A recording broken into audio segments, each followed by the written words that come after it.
Hello, we are Carnegie Mellon's IDSA student chapter. In this video, we will look at the current IDSA website, raise some questions and issues, and propose some solutions. First, let's look at the current website. Right off the bat, we noticed that the IDSA website has a terrible navigation and organization of content. The most prominent navigation, explore, inspire, connect, and succeed, are obscure words that hold no real meaning. We had no idea what these links would bring us to. The multi-layered navigation bar is also visually confusing and overwhelming, and also had a few broken links. Visually, there is no structure to the content. All of the boxes have a similar hierarchical weight, and there are repetitive elements, count the number of newses. It's very unpredictable. Some thumbnails don't even have text, so you have no idea what the link will bring you to. Aesthetically, the website is old, bland, clinical, and the background texture does not make sense. The visual design feels lazy, as you can see from these blue links, and the placeholder graphics are unprofessional, and there are lots of unresolved spacing issues. There is also some confusion as to who this site is catered to. Students? Professionals? People new to ID? It's extremely difficult to find what you want. Why would people come to idsa.org? With this in mind, we created a new structure for the site through a navigational flow.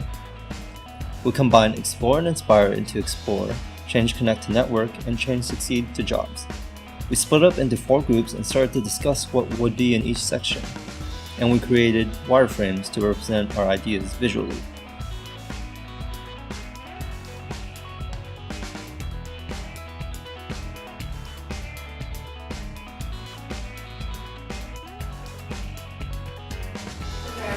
So this is our homepage, and what we did was you can scroll through the news and the events. We spaced out Connect, Explore, and basically simplified it a lot, so the 3 main links are very clear and apparent, and then the news and events are, there's going to be multiple panels here, so you can get 3 different kinds of news or events at the same time, and then you can scroll through it. And they have an opaque box over top that say the titles, and depending on the actual length of the title is how far it goes above the picture. Because a lot of times, even in there, when they had the thumbnails of the pictures, it doesn't show you what kind of information or what kind of article you're getting yourself into. So a quick blurb about what it actually is would be beneficial. And then in the right-hand corner, they would have join, about, contact, and Twitter. Or Twitter's actually at the bottom. It could also be at the bottom of the page. And then you can click those, and it will go up to the corner. And we made some quick thumbnails of on the about page. It would also have the pictures of the staff members, as well as a quick blurb about what IDSA is. And that kind of format would maintain throughout all the other smaller links on the right-hand corner. And then we were discussing the difference between every time you click these, another news story comes up, more come up, or as you scroll over it, it'll just move on its own. And we're just talking about the difference between those. But we kind of eliminated the login thing altogether. Yeah. Because I don't really know what kind of purpose it serves right now, but right now it's only to make comments. So basically they can just take that all together, and you can just make comments on your own, and if you do want to make a comment, you have to probably submit your email address so that they know you're a real person or whatever. I mean, I guess our thing, the goal of the Explore page would be pretty much you're exploring if you don't know that much about ID and IDSA, so it would be to engage visitors. So kind of the first thing that they would see would be what is IDS, or what is ID, and just some of the stuff that they have on there already, or they could expand on it. And then what is IDSA, so what is IDSA's role with ID, what role do they play, and then some of the history. And then to help them explore further, we had the people, the products, and the events tabs. And so each of those tabs kind of breaks down into highlighting different people, and we kind of have a pool of bios, people, featuring people, interviews, design rock stars, and possibly links to articles or books that they've written, or their blogs or their personal websites, so that you kind of get involved with the people who make up IDSA and who are involved in ID. And then products, the same kind of thing, you could have some current and past ID, the winners, even though that's a separate thing too. But you could, highlight some here, and also show the diversity of projects. So, everything from electronics to furniture, just show how diverse it is. And then kind of maybe innovative products, so stuff that's groundbreaking or uses new technology, stuff that's really interesting that people are gonna, want to know more about. And then events, and then I'm not quite sure how we should tie this into the main page, but it seems like there's always like recaps of conferences or things like that. So this would be a really good place for, you didn't make it to this conference, but you want to read whoever blogged about what they did, like their recap, or go through photo galleries, or you could have some like competitions like Core does, or anything like that could be incorporated into that events page. So I don't know, the biggest goal would be just to engage people to want to know more about IDSA and ID, and like give them tools to do that. Oh, and then there's ads, so the IDSA can make money.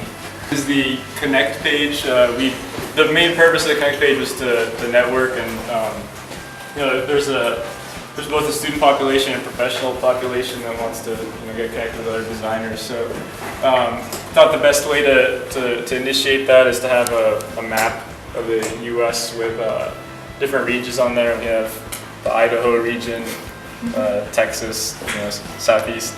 And then you click on the region, and then that takes you, zooms in, and then you could choose whether you want to look at chapters, firms, or events in that place, because they're all different ways to make networking. So we have a drop-down list here where it separates students and professional chapters, and it'd just be a list, and then you could drop down and get more info depending on whichever one you click. And it's pretty straightforward. Weren't too sure what else people would be looking for. It would be cool too if they were like staggered, like in like the places with the most dense populations of different chapters were like taller. Now they do that sometimes with maps. So like the regions where there's tons of companies stand out to you. So when you're like looking at this, you're like, oh, there's a ton of stuff in this place and like nothing here. Okay. So that kind of lets you like focus your search more without having to think about it. Yeah, we weren't actually sure if firms should be placed under the Connect or under employment, or there should be separate sections. Just like non-directional arrow between the two. It's colors. Avoid in there. Yeah. So similar to the Connect tab, the employment tab, or Make and Do tab has a map as well, and in order to see how many chapters or firms that are part of IDSA, we kind of represented these like clustered dots that would occur on the map, similar to what you're talking about. So for the job listings and advice, for job listings we have, you can search by location, industry, or keywords, or you can search by all of them or only two. So you would check these different things and then just press search for however many things you decide to search from, and then they would show up kind of like this, where you would have like a brief description of the job. When you navigate to read more, you would get to read about the firm profile and kind of get a sense of the atmosphere of that firm. We put like stars here to represent like add to your favorites. So if we do go with the login method, those favorite jobs or job listings would accumulate in your profile, so you could look back and compare with the things you're looking at. And then for the tips, or like the advice tab, we had like a series of tips that would be like more static, and then a series of forums you could navigate to, and then like here we just said like active topic, and perhaps those active topics like rotate each time you load the page, so you can kind of get an overall sense of what people are talking about.